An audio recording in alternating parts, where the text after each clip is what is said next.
د تا سره دا عهد او پیمان کوم. پکتیکاوال وایي په هیواد کې د وروستیو سیاسي بدلونونو سره ډیری هیوادوال له هیواده تللي دي او دوی په سختو حالاتو کې د ژوند شپې او ورځې اړوي. دوی په هغو خلکو د بیرته راګرځېدو غږ کوي چې د وروستیو سیاسي تحولاتو په مهال یې خپل هیواد پرېښی دی او اوس مهال د کډوالۍ ستړې ورځې ګالي.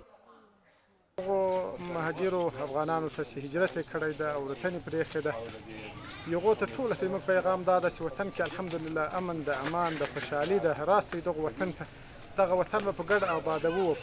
د پکتیکاوالو په خبره د وطن ته کار او خدمت مو مسؤلیت ده او باید ټول افغانان یې په شریک ادا کړو.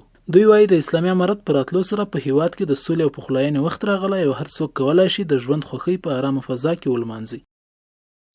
مجاهدینو د دوی د حفاظت لپاره ستړیاوې کوي، شپه ورځ لګیا دي.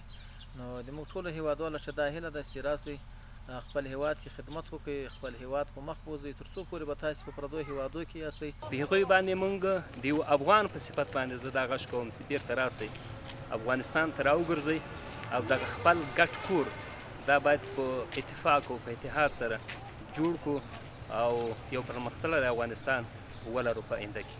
دیني علماو هم د اختر د لمانځه په مهال خلکو ته د بښنې او مهربانۍ سپارښتنه وکړه او دا یې د هر انسان لپاره د ښه ژوند د تیرولو یوه لویه بریا وبلله.